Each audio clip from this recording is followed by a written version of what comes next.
Et c'est le grand débat des vraies voix à 18h31 à Albertville. Le projet d'une école privée musulmane hors contrat avec l'éducation nationale fait polémique. Projet d'école porté par la Confédération islamique Miligorus, l'association proche de la Turquie à l'origine du projet de construction de la mosquée de Strasbourg. Le tribunal administratif de Grenoble qui a contraint le maire de la ville qui était contre d'autoriser la construction de cette école. Le préfet, lui, de son côté, qui dénonce un projet séparatiste et vole au secours du maire. Écoutez la réaction de Laurent Wauquiez, le président de la région Auvergne-Rhône-Alpes. On va continuer pendant combien de temps? On a une association dont on sait qu'elle est financée par les Turcs, dont le projet est contraire à la République, qui elle-même a expliqué qu'elle ne signerait pas la charte de la laïcité, qui à Grenoble a déjà montré qu'elle était prête à porter des projets qui étaient extrêmement dangereux et avec une vision d'islam politique, et on les laisse à nouveau faire, cette fois-ci à Albertville. Et à Grenoble encore, il y avait l'alibi de dire mais le maire de Grenoble lui-même soutient. Là, c'est pas du tout le cas. Le maire d'Albertville s'oppose à ce projet. Le projet de Miligorus, et il est très clair, c'est de soustraire la jeunesse turque à l'influence de la République française. C'est leur projet. Et voilà, Laurent Wauquiez donc qui demande au chef de l'État Emmanuel Macron d'intervenir. Projet d'école privée musulmane. Est-ce que vous pensez qu'Emmanuel Macron doit empêcher sa construction? Et la question que l'on vous pose sur Twitter et YouTube, faut-il interdire les écoles confessionnelles hors contrat? Il y a beaucoup d'écoles confessionnelles hors contrat, comme des écoles catholiques ou des écoles juives en France. Vous dites oui à 80% sur le compte Twitter de Sud Radio. Vous nous appelez également pour participer à ce grand débat, 0826 300 300. C'est le grand débat des vraies voix. Sud Radio, les vraies voix. Le débat est ouvert. Je veux que mes enfants s'instruisent à mon école, s'ils ressemblent à quelqu'un. Le grand débat avec Philippe Bilger, Caroline Grima, Michel Pouzol et notre invité, c'est Guylain Chevrier, enseignant vice-président du comité Laïcité République. Bonsoir Guylain Chevrier. Vous m'entendez Guylain Chevrier ? Oui, très bien. Bon, très bien. Bonsoir à vous, Guylain Chevrier. Bienvenue dans Les Vraies Voix sur Sud Radio. Alors, est-ce que déjà vous comprenez cette polémique évidemment, ce qui cristallise le débat, c'est pas tant que l'école soit hors contrat, mais c'est surtout l'association Miligorus, donc association très controversée, voilà, qui porte ce projet, Guylain Chevrier. Alors oui, bien sûr.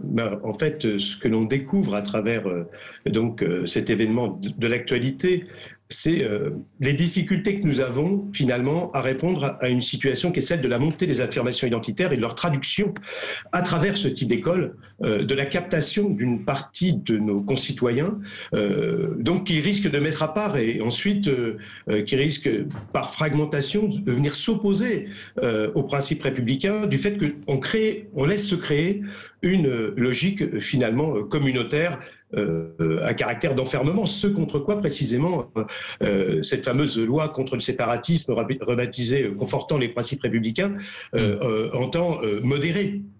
Est-ce que vous comprenez l'argument aussi de Miligorus qui explique que de toute façon ils travailleront avec l'éducation nationale comme le font ces écoles qui sont hors contrat, voilà, 400 élèves aussi, on peut parler aussi du nombre d'élèves attendus dans cette école qui pourrait casser aussi et fermer des classes dans la ville de... Oui, bien sûr, alors c'est surtout le problème. Bien sûr, alors l'inquiétude vient aussi...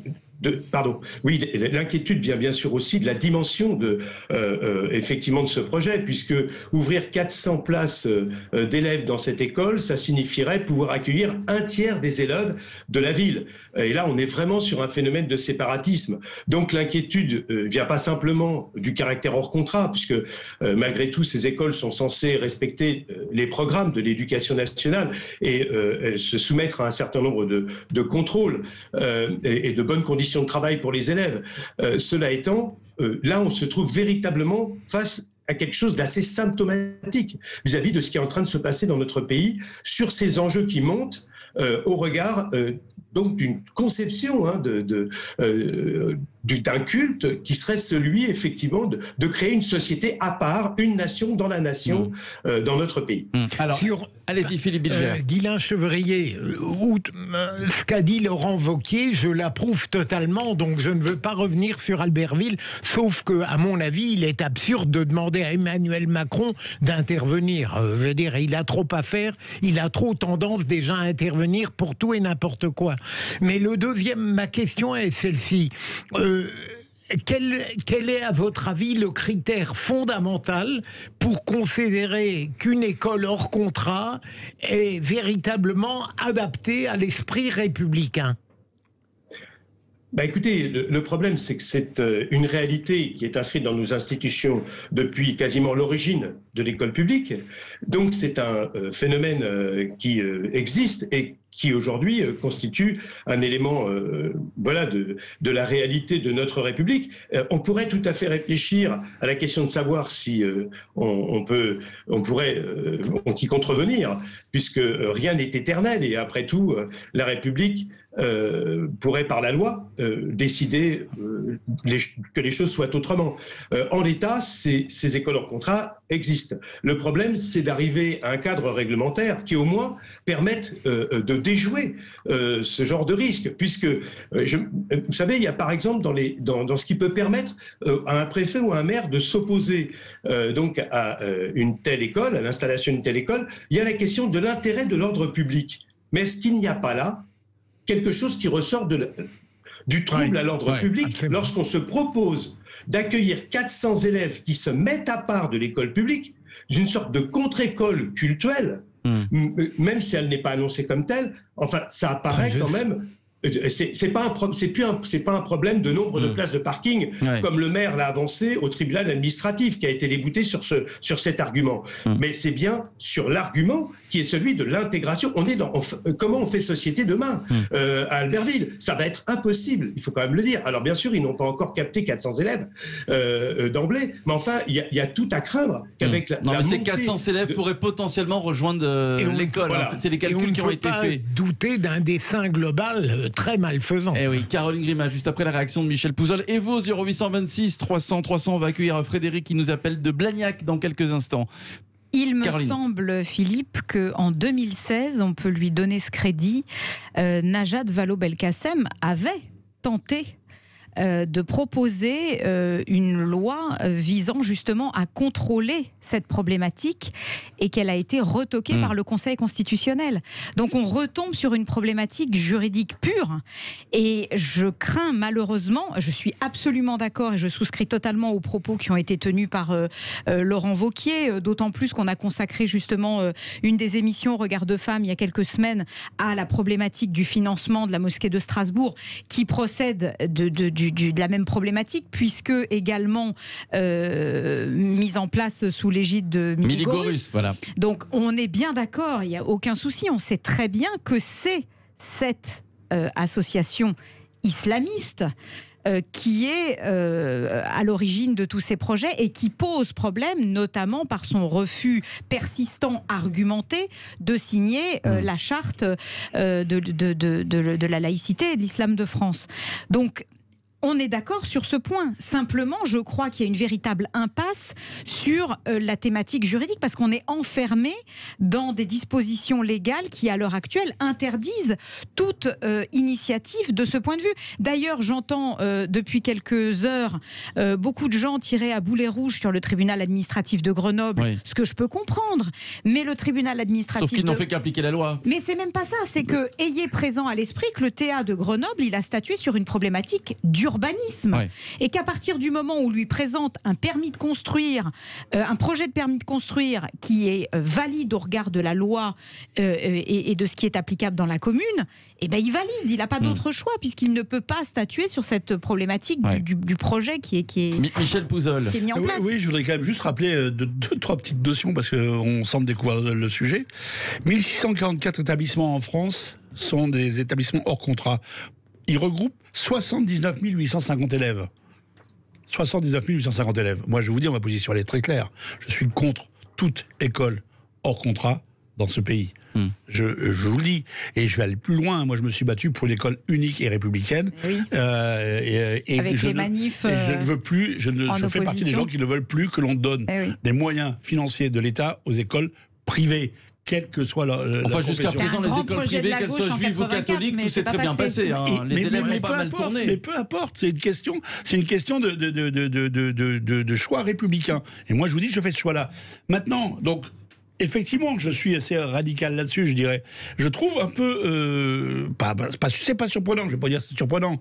C'est bien parce que c'est une école islamique que la question se pose aujourd'hui, alors que, effectivement, quand elle s'ouvre, un peu partout ailleurs, ça ne pose pas de question. Oui. On a quand même eu quelques cas d'églises, je me souviens des reportages, notamment catholiques, qui se rapprochaient de sectes, de dérives sectaires importantes, avec, qui ont été démantelées. Donc je pense qu'il faut mettre le nez là-dedans. C'est juste surprenant, pas surprenant, mais quand ça intéresse, ça choque plus quand c'est islamiste, mais c'est un vrai problème de fond sur les églises, au contraire, et moi je vous le dis. Alors après, on a Erdogan en face de nous, effectivement, à cette association. Il faut savoir qu'il a fait la même chose en Allemagne il y a quelques années, en ouvrant pas mal d'écoles avec cette association. Ça a fait des polémiques assez importantes. Il faut légiférer sur les écoles hors contrat et, à un moment donné, les interdire. Soit on a des écoles, je vous le dis, encore ma position sur le privé, elle est claire, je suis contre le privé, soit on a des écoles privées qui veulent se former, se mettre en contrat, et donc là on peut les accompagner, peut-être aussi c'est le rôle de la République, même si c'est pas mon choix, mais les écoles hors contrat, eh bien, il faut être clair, définitif, quelle que soit la religion. Qu'en pense Frédéric? Et juste après je donne la parole à notre invité Guylain Chevrier, 0826 300 300, Frédéric qui nous appelle de Blagnac. Bonsoir Frédéric. Oui, bonsoir à tous. On vous écoute Frédéric. Écoutez, moi je me reporte tout simplement à la loi de Jules Ferry, qui date de 1881, et qui a tout simplement fait voter une loi pour rendre l'école obligatoire pour les filles comme les garçons. Bon, déjà, vous voyez, on était déjà dans un sentiment quand même de réciprocité et de parité, mais également que l'Église ne dépend, que l'école ne dépendait plus, de l'Église, et qu'on n'y enseignait plus la religion. Donc, moi, c'est ce qui me choque aujourd'hui, c'est que, déjà, la CIMG a donc refusé de signer la charte des écoles pour l'islam, on sait très bien que le CIMG, c'est une association, mais d'islam, qui enseigne l'islamisme, et donc à part l'islam à l'école, et qui, de toute façon, va encore plus créer, je dirais, cette notion de séparatisme. Non. Donc, je suis pour que l'école soit ouverte à tout le monde. Il y a suffisamment, je pense, d'établissements à Albertville qui peuvent accueillir des tas d'élèves. Il y a suffisamment d'associations qui peuvent éventuellement prendre le relais à l'extérieur de l'école et en dehors des cours si on souhaite avoir une obédience religieuse X ou Y. Mais pas à l'école, c'est ce que vous dites, pas à l'école. Je suis complètement d'accord avec monsieur qui dit, voilà, moi je suis pour un respect de la République, de l'école républicaine. Michel Pouzol, Michel Pouzol, absolument. Oui. Merci à vous Frédéric. Guylain Chevrier, alors est-ce que dans le cadre justement de la loi contre le séparatisme, est-ce que le ministère de l'Intérieur, Gérald Darmanin, ne devrait pas interdire la construction de cette école? Il a bien fermé dans le cadre de cette loi des mosquées. Alors effectivement, il pourrait toujours en prendre l'initiative. Après, tout dépendrait des réponses qui seraient apportées par le Conseil d'État, voire si on en faisait une loi par le Conseil constitutionnel.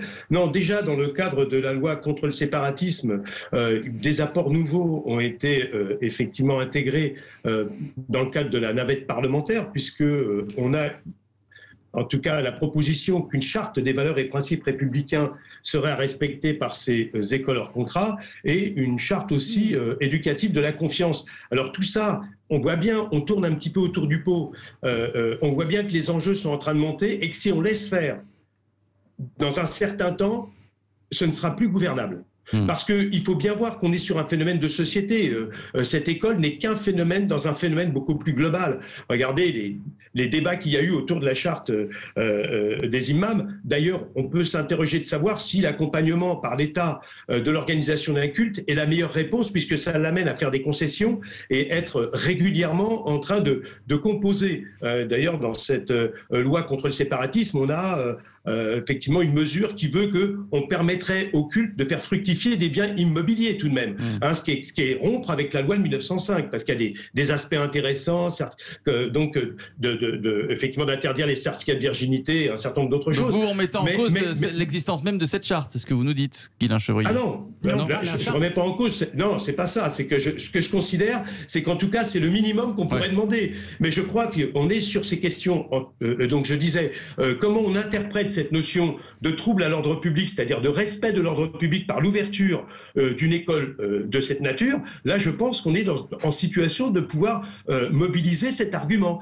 Autre chose est la question du service public unifié de l'éducation, qui est un grand enjeu, et effectivement qui a été perdu en 1984 malheureusement, mais cela étant, aujourd'hui il y a une réalité, c'est qu'il y a à la fois tout le secteur privé et les écoles hors contrat. Il faut voir quel projet pourrait être proposé pour permettre de revenir et d'aller vers un service public unifié de l'éducation. Mais en attendant, parce que je ne crois pas que ce soit le cas aujourd'hui, ce n'est pas à l'ordre du jour du débat politique. Par contre, ce qui doit être à l'ordre du jour du débat politique, c'est de tout faire pour empêcher que notre société continue de se fragmenter autour de la question de la place des cultes et de cette montée des affirmations identitaires, parce qu'on sait très bien que derrière, il y a le fait de placer la foi au-dessus du droit, que ça contribue à la radicalisation, que ça contribue à un affrontement qui monte entre une partie de nos concitoyens et la République, et que ça, ce n'est pas acceptable et qu'il faut absolument tout faire pour déjouer ce danger.